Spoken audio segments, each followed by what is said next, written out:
pekerjaan yang dilakukan oleh teman-teman P3K ini hampir sama persis, sama persis malah dengan PNS. Yang membedakan nanti ada pada klausul-klausul tentang kebijakan take home pay-nya mungkin, atau masa kerja mereka. Kalau P3K itu dalam koridor besarnya hanya ada dua nih, administrasi dan seleksi kompetensi teknis.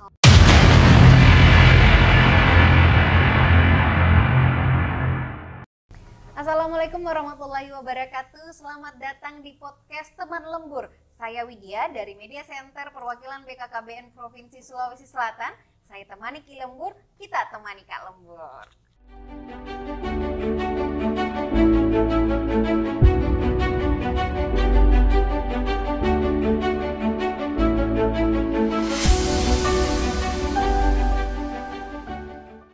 Nah, podcast Teman Lembur adalah salah satu inovasi dari perwakilan BKKBN Provinsi Sulawesi Selatan yang membahas berbagai topik menarik terkait program Bangga Kencana.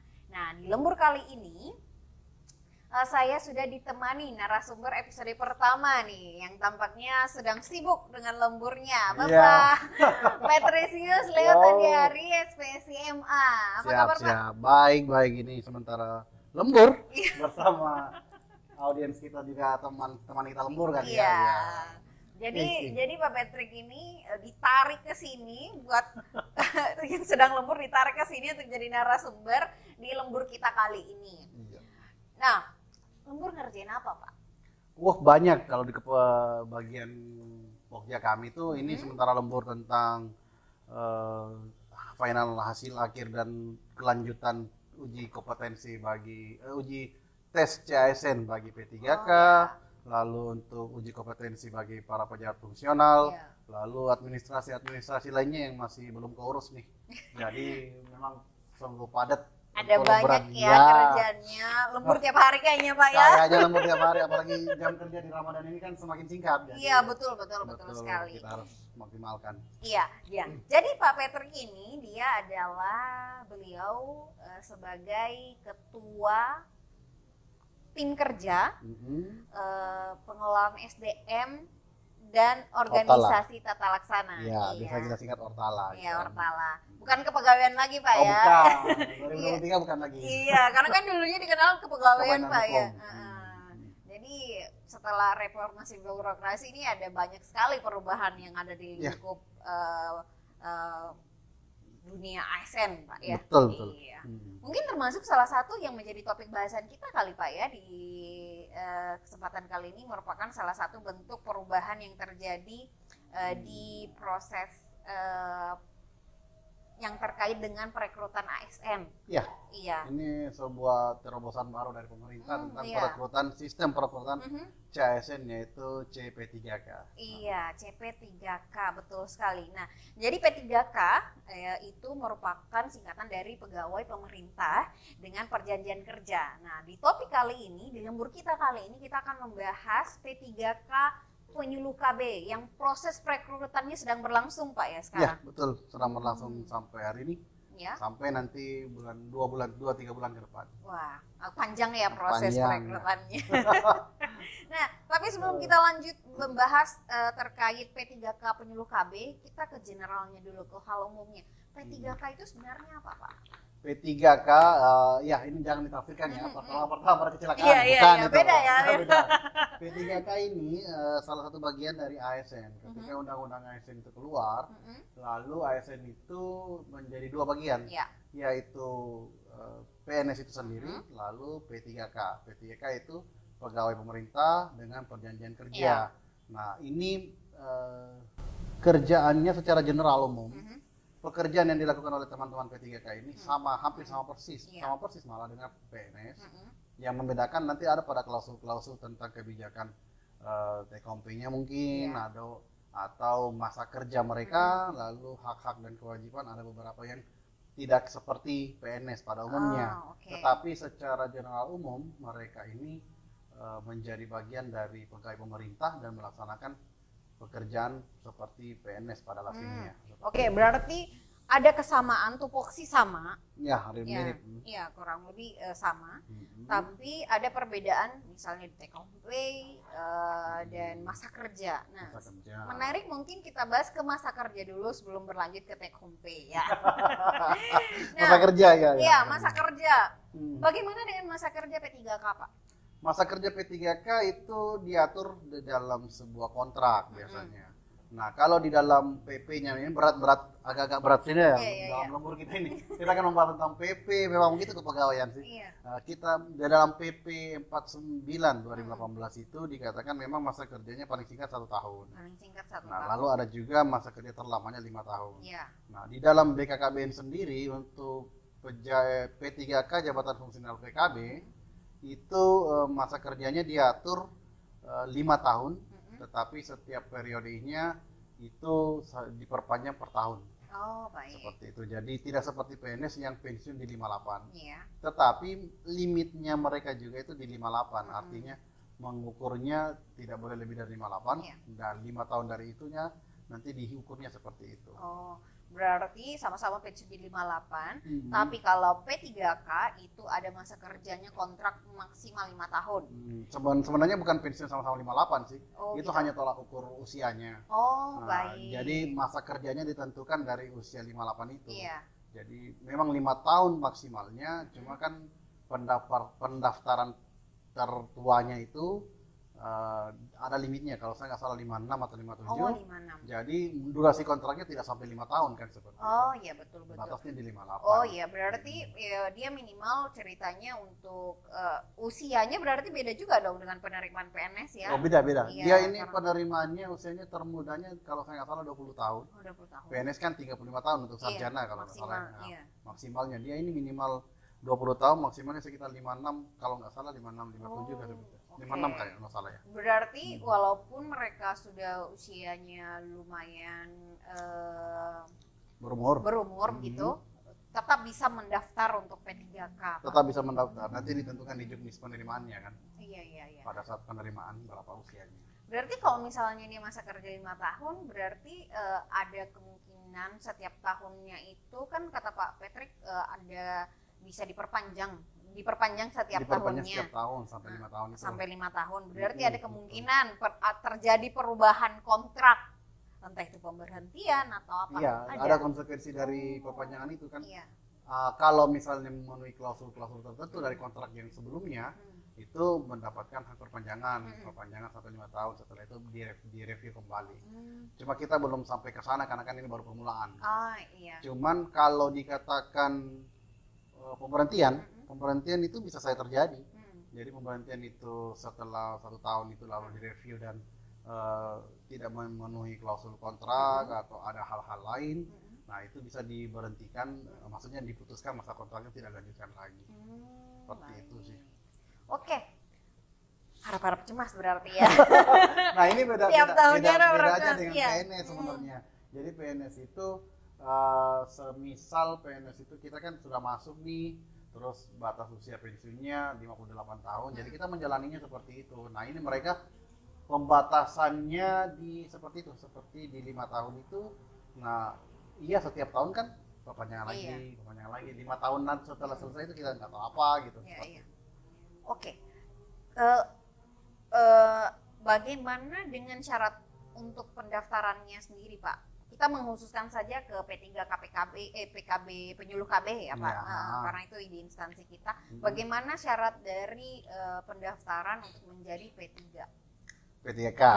Iya, P3K penyuluh KB. Ya, Bagaimana jadi itu, Pak? P3K penyuluh KB itu mungkin pendaftaran dengan syarat utamanya mungkin sama dari turunan dari Menpan itu.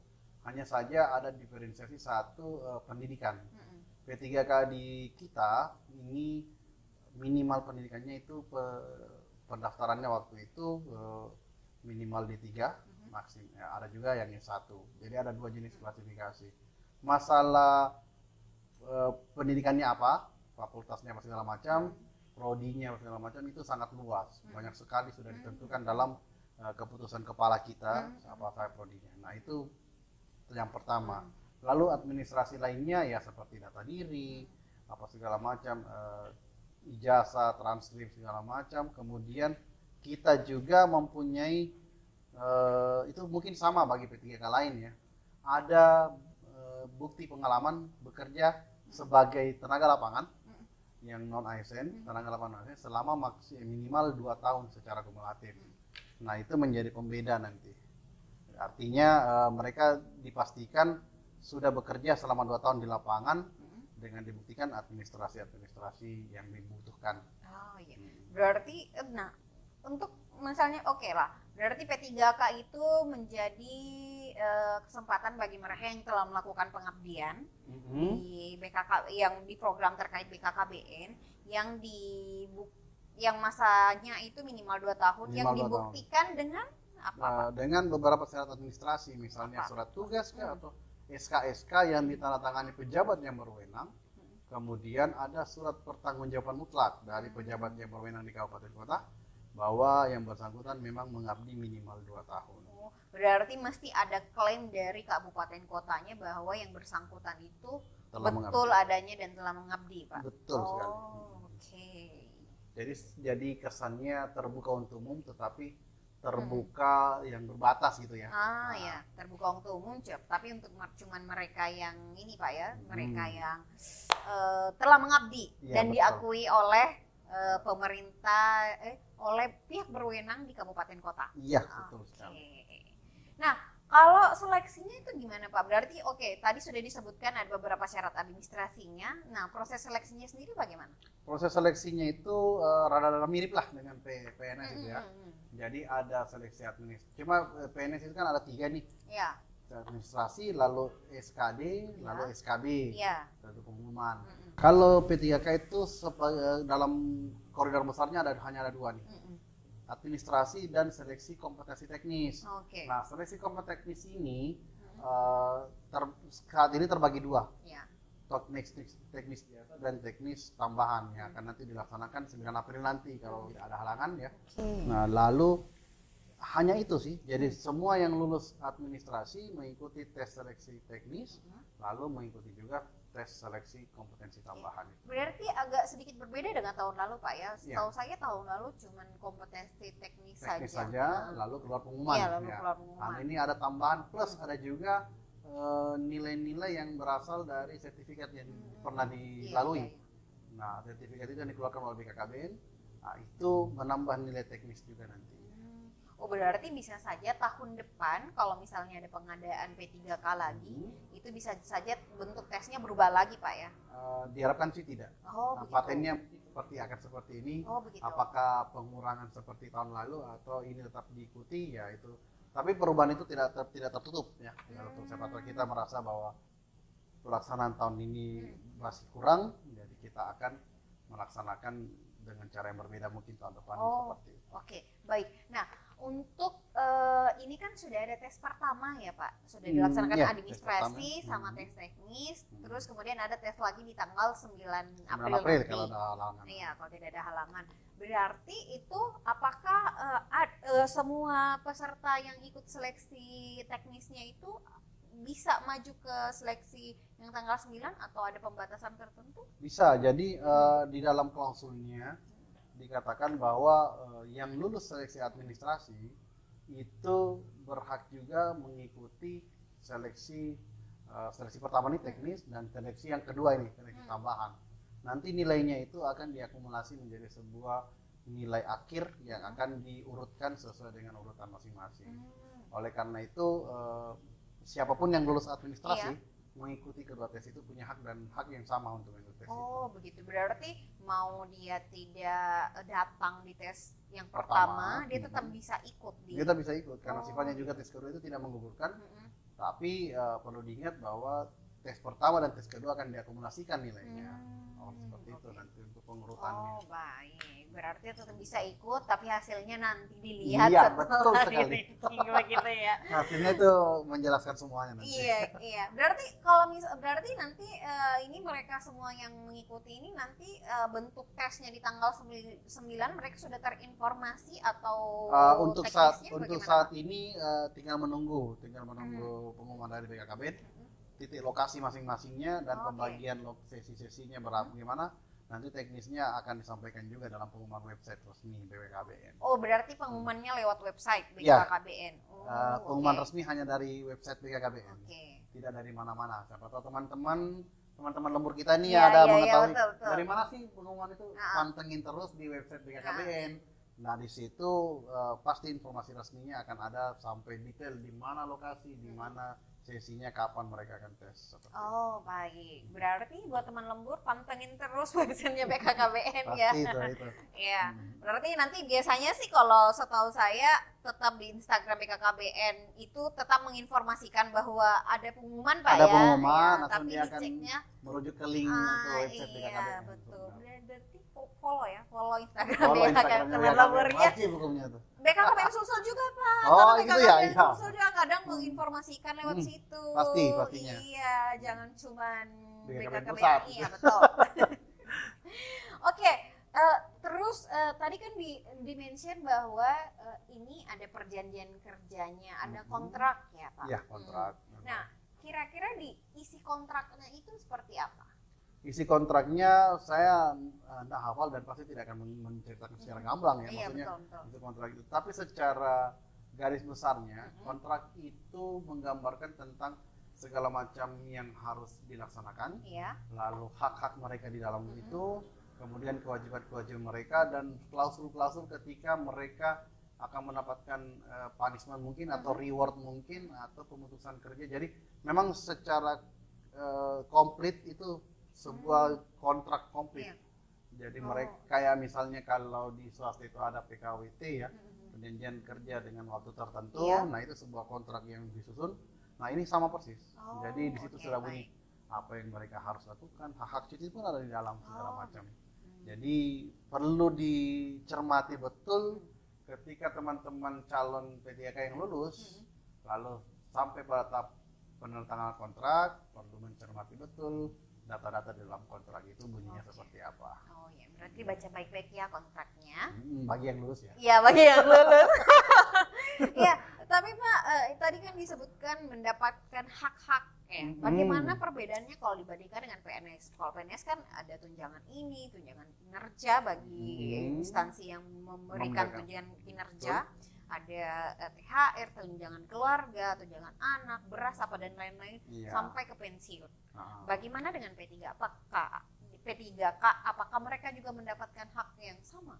P3K bisa dibilang 11-12 lah, berarti kan tidak semua sama ya, Oh, bukan iya, 12-12 nih. Iya. 11-12 artinya hampir semua hak-hak tentang take home, tentang penggajian dan take home yang mereka dapatkan itu mirip dengan PNS.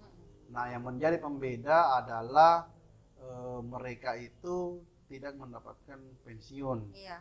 Mereka tidak mendapatkan pensiun seperti para PNS ketika pensiun setiap bulannya kan mendapat pensiun tuh. Enggak. Mereka hanya mendapatkan mungkin taspen yang dipotong setiap itu, mungkin seperti itu. Tetapi kalau gajinya, tunjangan jabatan, tunjangan keluarga, tunjangan beras lah, apa segala macam, kesehatan pun itu mereka ditanggung sama seperti PNS. Oh, gitu. Jadi memang 11-12 lah. Hanya yang menjadi pembeda itu status dan jumlah gajinya. Jumlah gajinya kan ya mungkin berbeda dengan PNS. Oh iya, berarti mengikut ke, kalau PNS kan biasanya penggajian itu mengikut ke golongan ruang. Betul, golongan ruang dan Nah, jabatan. bagaimana gitu ya. kalau bagaimana kalau dengan P3K Pak? P3K sama. Jadi P3K itu kalau kita di PNS ini kita bicara golongan ruang, Iya. itu kan mulai dari 1A Iya. sampai 4E gitu ya. Nah, kalau di P3K juga ada, tetapi mereka diwakilkan dalam huruf angka Romawi. Oke. 1 Romawi sampai 12 atau 14 Romawi gitu ya, kalau lupa. Cuma nah ini yang menjadi pembeda ketika tadi kan kita berbicara tentang kualifikasi pendidikan ya. Iya. Nah, kalau kualifikasi pendidikan mereka masuk mendaftar sebagai D3, itu ya di apple to apple lah dengan dengan PNS menjadi seperti 2C gitu. Nah, kalau di mana itu di P3K dia menjadi golongan 7 Romawi. Lalu kalau misalnya dia masuk sebagai S1, apple to apple dengan 3A mungkin, nah dia menjadi 9 Romawi. Nah, pembedanya adalah kalau kayak PNS biasa tuh, dia 3A bisa naik ke 3B, 3C, 3D. Iya. Nah, ini dia menghabiskan waktu untuk menyelesaikan dengan pangkat itu, golongan Iya. itu. Oh. Jadi misalnya dia 5 tahun mendaftar sebagai golongan 9, nah dia menyelesaikan golongan 9 itu sampai 5 tahun. Oh, berarti itu juga menjadi salah satu pembeda, Pembedanya, Pak, iya ya. betul. Ya kan, kalau PNS kita bisa misalnya dalam kurun waktu tertentu kurang dari 5 tahun lah bisa naik ke golongan ruang yang lebih tinggi. Lebih tinggi, betul, dengan gitu. syarat ketentuan ya. Iya. Nah, kalau mereka ini kebetulan mereka bukan jabatan karir. Oh, iya. Jadi hanya PNS yang jabatan karir, mereka itu jabatan yang dilamar itu yang diselesaikan. Termasuk di dalamnya kenaikan jabatan juga. Nah, kebetulan kan di kita itu menerima jabatan P3K, jabatan fungsional formasinya. P3K jabatan fungsional. Nah, kalau D3 setara dengan keterampilan di terampil, lalu S1 setara dengan keahlian di ahli pertama. Iya. Nah, seperti kita ketahui kalau misalnya jabatan fungsional kan berjenjang naiknya. Iya, betul. Misalnya ahli pertama, ahli muda, Iya. ahli madya. Nah, dia tetap di ahli pertama sampai menyelesaikan sampai masa selesai. kontraknya. Ya. Oh, baik. Iya, karena kan itu akan mempengaruhi juga dari jumlah take home pay. Iya, Misalnya betul. seperti tunjangan kinerja, itu kan dia mengikut ke kelas jabatannya. Kelas Pak. jabatan sesuai jabatannya. Jadi, Berarti mereka mulai dari awal sampai akhir kurang lebih take home pay-nya itu tidak akan berubah signifikan, Pak ya. ya, kecuali kalau negara menaikkan serempak seluruh Indonesia, nah, iya. mungkin Kita bisa. doakan ya semoga. Iya. Itu bisa juga. Ada kabar baik, misal Tukin naik jadi 100% 100% misalnya. gitu ya. Mereka juga ikut gitu. Oh iya baik. Tapi kalau untuk pekerjaan sendiri Pak, kan tadi dibilangnya kurang lebih sama lah tuh posisinya dengan PNS. Bagaimana kalau misalnya P3K penyuluh KB? Apakah memang pekerjaannya nanti di lapangan itu sama dengan penyuluh KB dengan jenjang jabatan yang misalnya ahli pertama atau terampil itu ya. Jadi memang sama. Seperti yang saya katakan tadi, ini hanya membedakan statusnya. Nah, kalau pekerjaannya karena mereka melamar pada jabatan fungsional teknis tertentu, dalam hal ini PKB ya. Jadi yang mereka lakukan sehari-hari nantinya itu tentang kegiatan sama persis dengan penyuluh KB. Nah, nanti yang menjadi pembeda nih, nah apa bedanya nih terampil dan ahli pertama? Nah, itu nanti akan dilihat pada tupoksi masing-masing sesuai peraturannya, terampil mengerjakan apa, pertama mengerjakan apa. Jadi tidak ada pembeda persis, tidak pembeda berarti antara PKB yang PNS dan PKB P3K. Ini hanya murni pembeda statusnya.